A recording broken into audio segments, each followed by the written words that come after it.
Hello, in this video I will show you how to install ChatGPT Widget on Huawei Mate 20X.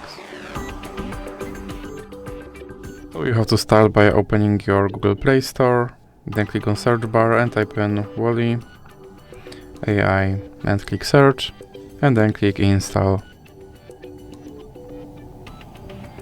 Now click open.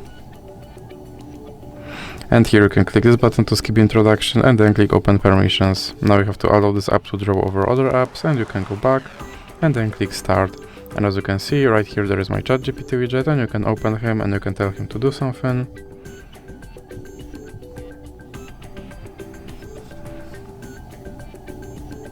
And as you can see he responded. And if you want to remove him from your screen, just drag him into the X icon in the middle. So that's it for this video. If you liked it, please remember to leave like and subscribe.